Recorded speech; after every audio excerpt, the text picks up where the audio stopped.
Hello and welcome to this Morningstar interview. I'm John Standring. I work closely with financial advisors and financial planners to communicate Morningstar's advisor offerings, including Morningstar Adviser Workstation. One of the financial planners that subscribes to Adviser Workstation is Dennis Hall from Yellowtail Financial Planning, who joins me here today. Dennis is a well-known thought leader in the advisor community. Today Dennis is going to share some insights into his firm's value proposition, their communications with clients and how best to be a fee-based practice. Welcome, Dennis.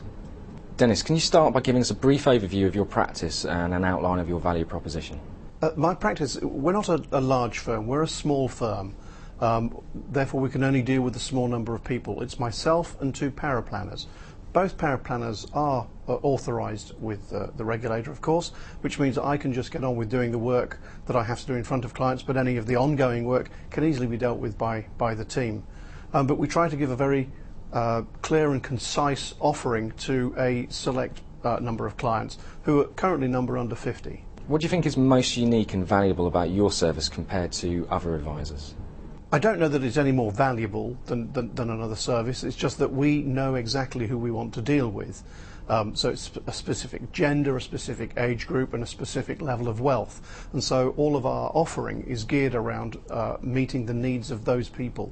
Can you talk more about your clients and how you attract them and how you regularly communicate with them? It's an ongoing problem. How do we attract new clients? We've got several strands that we're working on.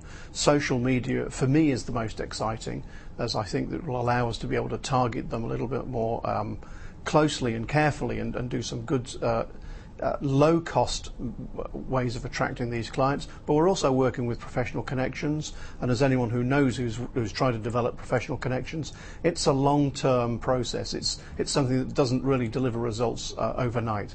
So we're working with that, and of course referrals from existing clients on the back of delivering superior service. How does technology support a small business like yours? I think technology is very important to small businesses like ours. It allows us to play on the same playing field as the big boys, really.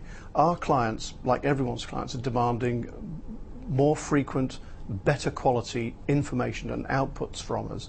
So we're able to use things like Morningstar Adviser Workstation to deliver that alongside other sort of cloud-based technology solutions. One of the things that we like is the ability to produce very clear, meaningful reports to clients about the funds that they got or the portfolios they've got that supports the other story that we have around their asset allocation.